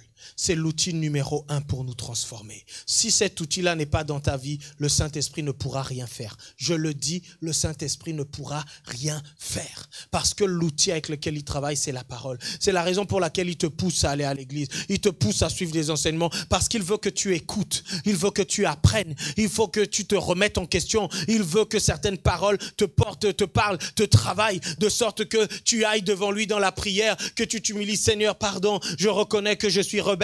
Je reconnais que je suis têtu parce que la parole de Dieu va commencer à mettre la lumière dans les zones cachées dans ton cœur, dans ta vie. Si là où tu es, tu as été blessé. Si là où tu es, tu as connu des coups durs, des chocs dans ta vie. Mais si tout ça, ça t'a emmené à fermer ton cœur. Si tu es dur, comment est-ce que tu pourras aimer un homme si tu n'as pas confiance aux hommes? Comment tu pourras être bien avec une femme si tu n'as pas confiance aux femmes? Comment est-ce que tu pourras être bien dans le service de Dieu si toi, il n'y a que toi, tu n'as confiance qu'à ton travail? Les autres, tu les laisses jamais faire. Et même si le résultat des autres n'est pas le résultat que toi tu veux, n'est pas le résultat que toi tu attends. Dieu m'a brisé dans beaucoup de domaines, que ce soit à l'église ou même dans d'autres domaines, vie associative ou autre. Parce que, frères et sœurs, ne croyez pas que certaines choses, comme vous me voyez là, moi je suis un bulldozer et je fonce. Mais le Seigneur m'a appris parfois à juste la fermer, à ce que j'aille au rythme des autres, à ce que ceci ou cela, à ce que machin ou autre, et parfois ça me travaille au-dedans de moi, j'ai juste envie de dire prendre tout ça et régler les trucs ou quoi. Il y a des moments où je peux être conduit à le faire, mais il y a des moments où non, je vais laisser. On n'est pas tous pareils. C'est un travail qu'il faut accepter de faire. Beaucoup de gens, parfois, ils n'acceptent pas ça. Ils veulent foncer et limite aller seuls. Et puis, attends, mais à un moment, tu vas te retrouver seul. Même si tu es au sommet là-bas, là, tu vas manger le soir seul. Tu ne sais même pas qui est vraiment tes amis. Parce que tu as réussi, tu as la gloire. Les gens viennent chez toi, vous mangez le veau gras, tout ça là. Mais tu ne sais pas derrière les gens ce qu'ils disent de toi. Mais quand tu apprends à être avec les autres, à être patient, à être généreux, à être bienveillant, les gens vont aussi apprendre à t'accepter, à t'aimer, à se laisser transformer parce qu'ils auront vu ce modèle en toi. Mais si tu es quelqu'un d'intransigeant, quel modèle tu donnes aux gens? Si tu es quelqu'un avec toi, il n'y a jamais possibilité de ne fût-ce qu'un petit peu de s'expliquer. Tu as toujours raison et puis tout le monde a tort de toutes les façons. Non. Romains 12, 2 dit, ne vous conformez pas au siècle présent, mais soyez transformés par le renouvellement de l'intelligence. Dieu veut que nous soyons transformés par le renouvellement de l'intelligence et c'est la parole qui produit ça. Moins tu es dans la parole, moins tu te nourris de la parole, moins tu écoutes la parole et moins tu seras aussi rempli d'elle et moins aussi elle aura d'effet sur toi, moins elle aura d'effet dans ta vie car elle est peu abondante. Jean 1-3 dit au commencement était la parole et la parole était avec Dieu et la parole était Dieu. Elle était au commencement avec Dieu. Toutes choses ont été faites par elle et rien de ce qui a été fait n'a été fait sans elle. Rien de ce qui a été fait n'a été fait sans la parole. Mais c'est effarant de voir les enfants de Dieu année après année. Ça fait 10 ans que tu es dans la foi. Même une fois, tu n'as pas fini de lire la Bible. On a essayé il y a 2 ans de faire le challenge de la Bible. Quelques-uns l'ont fait et ont réussi. Mais est-ce que toi, depuis là, tu l'as lu au moins une fois? Il faudrait que tu comprennes que Dieu, le Saint-Esprit, utilise la parole. Regarde Paul. Quand Paul agissait, il connaissait la parole, il expliquait les choses. Quand Satan est venu tenter Jésus, Jésus a dit, il est écrit. Chaque fois, les hommes et femmes de Dieu, quand ils priaient, les Moïse, ils rappelaient à Dieu, souviens-toi de la promesse que tu as faite, Abraham, Isaac et Jacob, n'est-ce pas toi? Ils citaient à Dieu sa parole. Quelle est la mesure, la quantité de paroles que tu as en toi? Et c'est terrible de voir le niveau d'orgueil dans lequel les enfants de Dieu et beaucoup d'hommes de Dieu tombent aujourd'hui. Le niveau de rancune, le niveau de jalousie, le niveau de guéguerre. C'est terrible de voir comment certains enfants de Dieu, ils ont un vrai problème avec le pardon. Comment ils ont un vrai problème avec la langue. Comment ils ont un vrai problème avec le mensonge. Mais quand tu lis la parole de Dieu, je me pose la question. Tu n'as pas lu ce qui est écrit. Tu n'as pas lu qu'il est dit que celui qui ment est du diable, parce que le diable ment dès le commencement, il est le père du mensonge. Tu n'as pas lu ça. Tu n'as pas lu certaines choses dans la parole et tu vis dedans, ça ne te dérange pas. Et derrière, tu crois et tu veux que le Saint-Esprit travaille avec toi. Non, le Saint-Esprit ne travaille pas comme ça. N'oubliez pas, encore une fois, que la quantité de présence de Dieu dans vos vies dépend de comment vous vous donnez à lui. C'est la réponse à comment vous vous engagez, à comment vous travaillez avec lui. Quand nous allons voir, à partir de vendredi, les autres types de la présence de Dieu, on va parler de la puissance, on va parler des dons, on va parler d'un certain nombre de choses. Mais frères et sœurs, ce que je suis en train de vous expliquer là, si vous regardez dans la Bible 1 Corinthiens 12, on parle des dons spirituels. Les dons, ceci, les dons, on en parlera. Et la Pentecôte arrive. Ce que ça produit, c'est surnaturel. Après 1 Corinthiens 12, vous sautez, il y a 1 Corinthiens 14. 1 Corinthiens 14, on parle encore des dons spirituels, on parle du parler en langue, on parle de plein de choses, on parle de la prophétie. Mais entre 1 Corinthiens 12 et 1 Corinthiens 14, il y a 1 Corinthiens 13. Et 1 Corinthiens 13, c'est le chapitre de l'amour. Dieu n'a rien fait au hasard. Il y a la puissance au début, il y a la puissance à la fin, mais au milieu, il faut qu'il mette l'amour, il faut qu'il mette l'équilibre. Parce que le Saint-Esprit en toi est là pour emmener l'équilibre dans ta vie. L'équilibre pour que, avec un trop plein de puissance, tu ne bascules pas dans l'orgueil. L'équilibre pour que, avec un trop plein de réussite, tu ne te dises pas je suis meilleur que les autres. Le Saint-Esprit est là pour mettre en toi cet équilibre, pour te rappeler que, Coco, entre 1 Corinthiens 12 et 14, il y a l'amour. La charité ne soupçonne point le mal. La charité ne s'enfle point d'orgueil. La charité est patiente. La charité ne fait rien de malhonnête. Donc il t'explique que même si Dieu t'utilise, l'amour en toi va faire que tu ne vas pas t'enorgueillir. Même si Dieu t'utilise, l'amour en toi fait que tu vas rester bas, va rester petit. Il va dire que tout passera. Les prophéties cesseront, les choses s'arrêteront, mais l'amour demeurera. Donc le Seigneur, tout ce qu'il enseigne, c'est pour que nous aussi, quand nous servions Dieu, nous comprenions bien qu'il est important que le Saint-Esprit en nous, que la présence de Dieu en nous produise la personnalité, le caractère du Saint-Esprit. Parce que le Saint-Esprit, le fruit de l'Esprit, c'est son fruit, c'est l'amour, c'est la passion, c'est la paix, c'est la joie, le pardon. Donc il faut que ces fruits-là soient produits en toi. Parce que si ces fruits sont produits en toi et en grande quantité, tu vas pouvoir parler avec Dieu parce que vous allez avoir plein de points communs. Oh Seigneur, tu as l'amour, ça tombe bien, moi aussi je l'ai. Oh Seigneur, tu es patient, moi aussi je suis patient. Et là, vous allez vous retrouver. Mais quand toi, tu es rempli de ta haine et de ta colère et tu viens expliquer ta haine et ta colère, le Saint-Esprit te dit, mais ce sentiment-là, je ne le connais pas. Je ne comprends pas ça. Et tu vas dire, mais Seigneur, tu n'as pas vu ce qu'elle a dit de moi. Regarde comment elle m'a traité. Regarde comment elle m'a insulté. Le Saint-Esprit va te dire, est-ce que tu sais ce que mon peuple m'a fait à moi? Je les ai fait sortir d'Égypte. Ils ont fait un veau d'or pour dire que c'est lui qui nous a délivrés. Je les ai délivrés de la main de leurs ennemis. J'ai dit, donc va, étudie seulement tout ce que le Seigneur a subi. Mais à la fin, Dieu dit encore à Israël, je t'aime d'un amour éternel. Dieu envoie son peuple en captivité, mais quelque part il écrit que j'entrerai en jugement avec tous ceux qui t'ont fait du mal. Attends, c'est toi qui les as punis, maintenant tu veux punir les gens qui ont fait du mal à ton peuple. Parce que Dieu aime son peuple.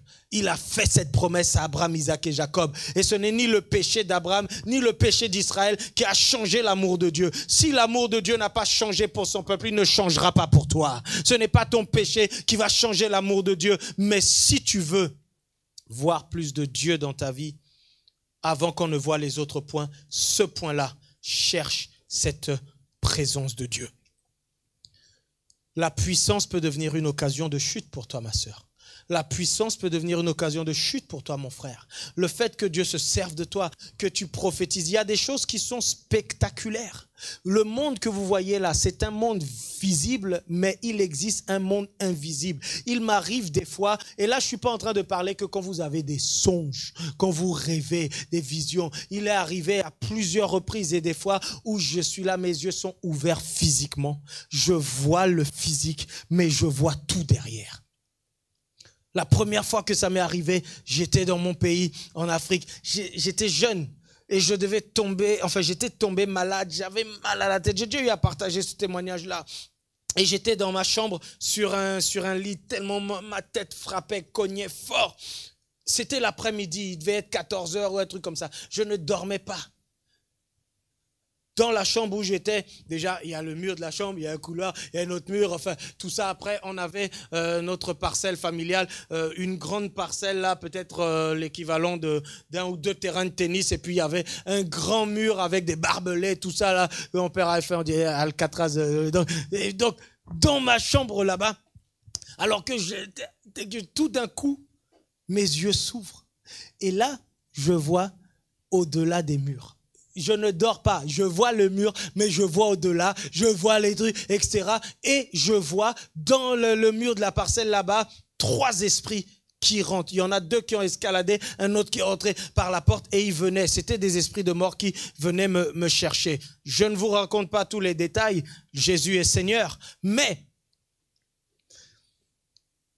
des fois, le surnaturel... Quand ma première fille est née, Anaïs, j'ai déjà donné ce témoignage, mais c'est le dernier témoignage que je donne pour vous montrer ces choses-là. Les 3 premiers jours, donc j'ai dormi à l'hôpital et le jour où elle est née, on a passé la nuit. Donc moi j'avais un lit perpendiculaire, donc il y avait mon épouse qui avait son lit, il y avait bébé Anaïs qui avait son lit, il y avait le mur avec des fenêtres, tout ça. Et moi j'étais perpendiculaire, je dormais. Il devait être 5 heures du matin, 5h, 5h30 du matin. Je ne dormais pas, j'avais les yeux ouverts. Et tout d'un coup, je vois vers la fenêtre un esprit qui se met sur le pan. Il était court de taille. Il avait comme une sorte d'anorak ou de manteau de kojak ou machin, les trucs. Mais curieusement, on voyait comme des choses qui dépassaient de son corps. Mais en tout cas, il était masqué. À l'intérieur, c'est qu'il était très laid. Et je le vois. Il regarde dans la chambre et il voit le berceau d'Anaïs et il veut sauter. Donc, il y avait le lit de ma femme. Il veut sauter pour aller. Le Saint-Esprit, à ce moment-là, m'a montré, j'avais compris que c'était un esprit d'handicap qui venait du côté, encore une fois, quand je dis ça, c'est pas autre, mais du côté de la famille de mon épouse, beaucoup, côté maternel, paternel, il y a des handicapés, il y a des sourds, il y a des muets, il y a des trucs liés à des trucs générationnels. Et cet esprit-là, il venait pour entrer dans ma fille. Et alors que je le voyais comme ça, dès que ses yeux ont vu Anaïs et qu'il a voulu bondir, quand il a essayé de bondir, c'est comme il y avait un mur invisible, il ne pouvait pas. Je vous dis, c'était pas un songe, c'était pas un rêve. Mes yeux étaient ouverts, je voyais le physique, je voyais le spirituel, tout ça. Il a essayé plusieurs fois, il voulait contourner, mais rien. Je ne voyais pas ce qui l'empêchait, mais en tout cas, c'était là, invisible. Et à un moment donné, ses yeux et les miens se sont croisés. Et là, dans le monde spirituel, il n'y a pas besoin de parler, hein, vous comprenez les choses, etc. Et là, j'ai compris qu'il était en train de dire, c'est de ta faute si je ne peux pas l'atteindre. Et il a déboulé là-bas pour venir vers moi. Moi, j'étais allongé comme ça. Donc, quand il venait là, etc., tout ça, j'ai pris mes mains comme ça et j'ai attrapé les siennes. Je vous promets devant Dieu, ce n'est pas un songe, ce n'est pas un rêve, c'est vraiment le vécu qui s'est passé. Et en quelques temps de lutte, après je l'ai éjecté dehors et puis pouf, il a disparu. Mais je peux vous citer des tas d'exemples où je suis là et je vois dans le spirituel, pas tout le temps encore une fois, mais c'est pour vous dire que la dimension spirituelle est une réalité, elle existe. D'autres ont ce genre de témoignage et des choses beaucoup plus puissantes et plus importantes que moi. Moi, je suis qu'un bébé dans ces choses-là. Je sais, et je ne le dis pas par orgueil, le Seigneur a mis en moi, quand vous voyez les 5 ministères, il a donné les uns comme apôtres, prophètes, docteurs, pasteurs, enseignants, je porte en moi les 5 ministères. Celui qui peut-être aujourd'hui n'est pas le plus manifeste, quoique s'il expliquait, il est déjà là, il est opérant, c'est le ministère de prophète. La prophétie, les paroles connaissances, ça n'a rien à voir avec ça. Ça, tout le monde peut l'avoir ou autre. Le ministère de prophète, c'est autre chose. Mais quand on va parler des dons de l'esprit, vous allez comprendre que le ministère prophétique, même les dons spirituels, c'est les choses qui exigent plus de consécration et de prière que tout le reste. Vous comprendrez pourquoi. Tu peux être pasteur, apôtre, enseignant, tu n'as même pas besoin de prier. Hein. Tu vas, tu fouilles ta parole, tu prêches. Il y a plein de ministères là où ce n'est pas fondé nécessairement. Enfin, tout doit être prié, tu dois prier, mais tu n'as pas besoin de prier pour certaines choses. Mais le ministère prophétique ou les dons spirituels, tu ne peux pas exercer dedans si tu n'es pas un homme ou une femme de prière, je te le dis. Ce sera très limité. Ça, on en parlera et vous comprendrez. Mes frères et sœurs, quand Dieu donne la puissance, il sait ce que ça peut produire. Il sait la dimension de gloire, il sait les résultats, il sait que c'est grandiose. On a vu quelques exemples de ce que Moïse a vécu, c'est phénoménal. C'est pourquoi, avant que Dieu t'emmène dedans, il faut que le Saint-Esprit en toi t'ait suffisamment travaillé pour que le fruit de l'esprit se développe, pour que l'orgueil ne vienne pas. Parce que parfois, le titre va te faire trop. Si on ne t'appelle pas pasteur ou apôtre ou ceci ou cela, tu n'es pas content. En fonction des cultures, il faut respecter. Hein. Il y a des cultures où, moi, en Europe, ici, en tout cas, je ne sais pas si c'est dans tous les pays d'Europe, mais en France, le gendre appelle son beau-père ou sa belle-mère par son prénom. C'est la culture ici. Le papa de ta maman, de ta femme, tu vas l'appeler Jacques, Jean. C'est la culture. Je ne suis pas en train de dire que c'est bon, c'est mauvais, c'est la culture. Dans ma culture à moi j'ai les 2 cultures, européenne, africaine, et je fais mes choix. Mais même parmi les Européens, dans ma culture à moi, je préfère ce côté-là. Mais les oncles de ma femme, les tantes de ma femme, ma belle-mère, tous, je les appelle tonton, tata, ou belle-maman, ou maman. Encore une fois, je n'ai pas dit que c'est ce que vous devez faire. Hein? Je vous explique juste que moi, c'est le choix que j'ai fait. Une tante de ma femme, elle n'a que 3 ans de plus que moi. Je l'appelle Tati. Or qu'elle n'a que 3 ans. Même si j'étais plus grand qu'elle, je l'aurais appelée Tati aussi. Encore une fois, c'est moi. Je ne vous dis pas de le faire comme ça et je ne donne pas des leçons sur les cultures. Il n'y a pas une bonne ou une mauvaise culture. Mais je suis juste en train de dire qu'il faut respecter. Il y a des endroits, si peut-être, parce que nous, entre blancs, là, voilà, et je vais appeler mon pasteur, salut Jacques, salut Druig, etc. Et puis, il y a un pasteur qui vient d'Afrique ou d'Inde et que tu vas l'appeler, salut Mamadou. Tu regardes, je suis pasteur. Toi, tu vas commencer à dire, oh, regardez-moi ces orgueilleux. Non, dans leur culture, là, moi, en Afrique, même pas le début du commencement que je vais dire aux gens, appelez-moi Anissé. Tu ne vas pas trouver un fidèle qui va m'appeler par mon prénom. Pas parce que je les impose, mais la culture là-bas est telle que même, tu es directeur général, les gens ne vont pas t'appeler par ton prénom, ils vont t'appeler DG. Tu es secrétaire, ils vont t'appeler SG. C'est juste la culture, ce n'est pas une question nécessairement d'orgueil. Mais il y a des gens, il ne faut pas leur donner ça parce que sinon leurs oreilles vont monter. Les amis, je ne dis pas ça pour tout le monde et je vais m'arrêter là. En ce qui me concerne, s'il vous plaît, essayez si vous pouvez pas, je ne vais pas vous le reprocher, mais appelez-moi par mon prénom. Je m'appelle Anissé, je me présente à vous. Oubliez apôtre, oubliez pasteur, oubliez quoi. Si c'est trop dur pour vous, je ne vais pas vous en tenir rigueur si vous restez sur apôtre. Hein. Je ne vais pas vous en tenir rigueur si vous m'appelez pasteur. Hein. Vous pouvez m'appeler par tous les noms. Vous pouvez m'appeler tout simplement homme de Dieu. C'est difficile, ça viendra. Tu sais, quand tu changes de nom de femme par femme mariée, là au début, tu n'es pas habitué, hein? Mais après, tu t'habitues. Mais si je dis ça, je sais pourquoi. Ce n'est pas parce que j'ai peur d'être dans l'orgueil ou autre. Mais il y a des choses que je ne vous dis pas encore maintenant. Je sais où le Seigneur va m'emmener. Et je sais certaines choses qui vont arriver.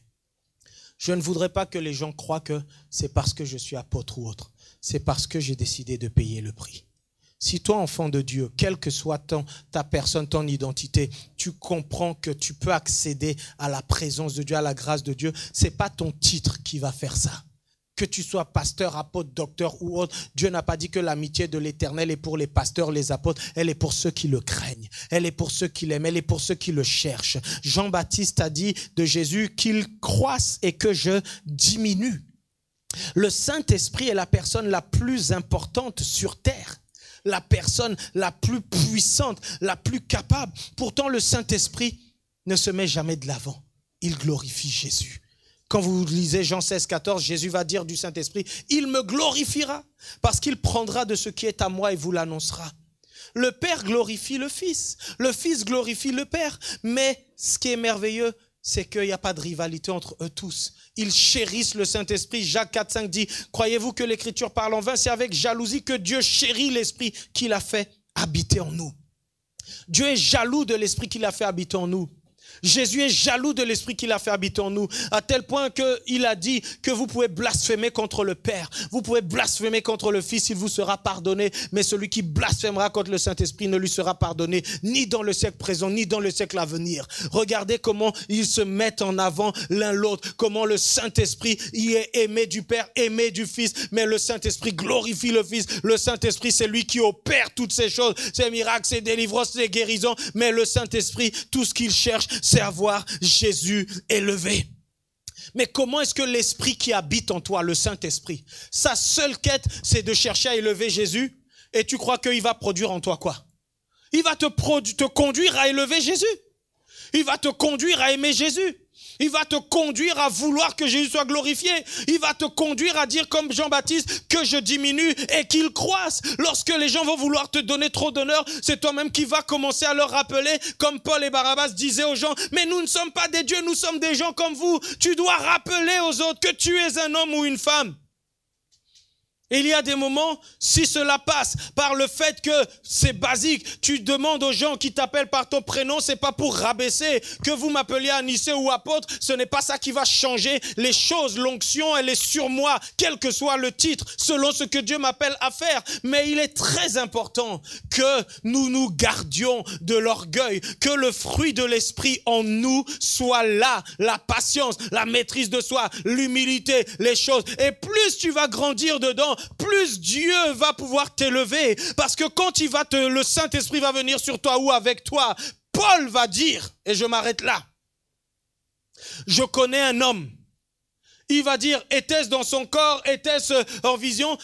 Parce qu'il y a des moments, Paul, il devait être tout le temps entre les deux mondes, monde physique, monde spirituel, que lui-même, il ne savait même pas si c'était physiquement ou en esprit qu'il a vu. Il a dit, il est allé jusqu'au 3e ciel. Et il a dit qu'il a entendu des choses qui ne sont pas données d'entendre. Et il a dit, à cause de l'excellence de ses révélations, une écharde a été mise dans sa chair. Et il le dit, afin que je ne sois pas enflé d'orgueil.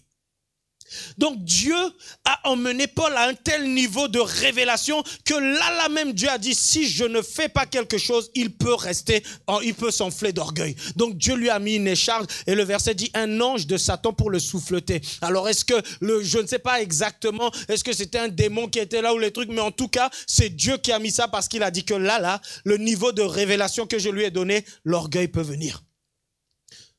Frères et sœurs, il y a des gens, dès qu'ils ont une petite onction là, maman, il suffit qu'ils ont guéri un mal de tête, déjà ils sont bishop, archibishop. Dès lors que quelqu'un avait un problème d'écoute et qu'il entend là, ils sont les apôtres des apôtres. Non. Dieu ne s'imposera jamais à toi, mais c'est à toi de décider de te laisser briser et transformer. J'espère que Dieu a parlé à quelqu'un ce matin. Et que ces paroles vous aideront à comprendre que c'est lui en nous. Il est là pour ça. il est là pour te transformer. Il est là pour me transformer. La louange va venir, on va chanter « Le Saint-Esprit est là » et on va s'arrêter. Il est là pour te transformer. Laisse-toi être transformé. Laisse-toi être changé. Laisse-toi être purifié. Laisse-toi être brisé. Accepte de t'humilier. Encore une fois, personne n'est obligé à rien. Mais ne vous sentez pas gêné en ce qui me concerne de m'appeler par mon prénom. Il n'y a pas de problème. Je préfère qu'il en soit ainsi. Après, chaque personne parle pour sa part. Mais que ce ne soit pas un sujet parmi nous, ces histoires-là, comme tout le reste des choses. Alléluia. Merci Seigneur.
te transformer à l'intérieur. Il guérit par sa puissance, il renouvelle par sa puissance, il agit par sa puissance. Oui, transforme-moi, Saint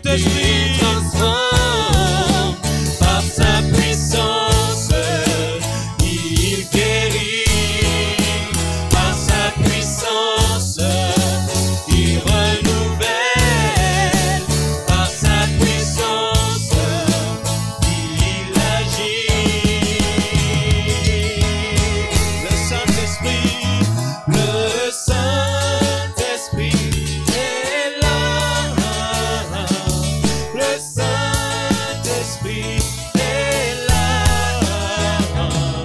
Le Saint-Esprit est là. Le Saint-Esprit est là. Pendant que la musique continue, commence à prier Dieu pour ta transformation. Dis, je veux que tu me transformes. Ne demande pas les dons, ça va venir. Ne demande pas la puissance, ça va venir. Mais que tu te mettes face à cette parole pour dire, Seigneur, j'ai compris. Pour avoir de l'équilibre, je veux être transformé. Je veux, Seigneur Dieu, être brisé dans mon orgueil. Je veux, Seigneur, que l'amour en moi soit fort. Que je me maîtrise, que j'apprenne, Seigneur, à ne pas être un homme qui se laisse dominer par la colère, que je ne sois pas une femme qui se laisse dominer par la colère, par la jalousie et je ne sais quoi. Demande cela à Dieu, le reste viendra, mais enracine-toi dans sa présence, enracine-toi dans le fruit de l'esprit. Fais tous tes efforts, et le Saint-Esprit apportera la transformation. Fais de ton mieux. L'outil numéro 1, c'est la parole de Dieu. Prie afin d'avoir soif de la parole de Dieu. Prends des décisions de lire plus la parole. Prends des décisions de te nourrir plus de la parole. Fais des efforts, même si tu es fatigué. Si tu as dit je dois lire 5 chapitres, même si tu dois les lire à minuit, lis-les. Si tu as dit je veux lire 4 chapitres, fais des efforts. Donne au Saint-Esprit l'outil de la parole de Dieu afin de te transformer. Donne au Saint-Esprit l'outil de la parole afin de te briser.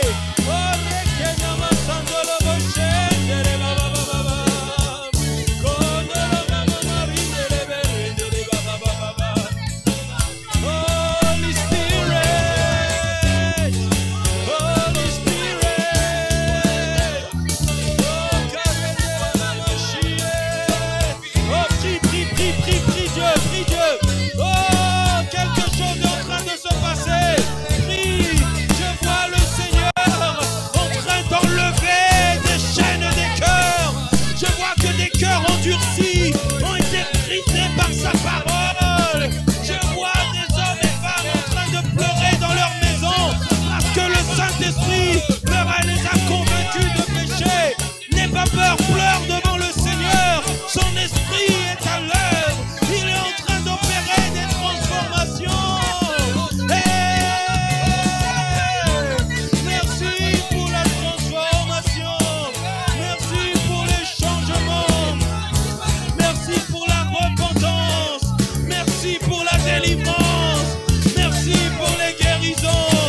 Oh, que Dieu répare les cœurs blessés. Que Dieu guérisse ton cœur et te rende capable d'aimer, de pardonner, capable de faire confiance, capable d'aller de l'avant. Oh, révélez mes chèvres,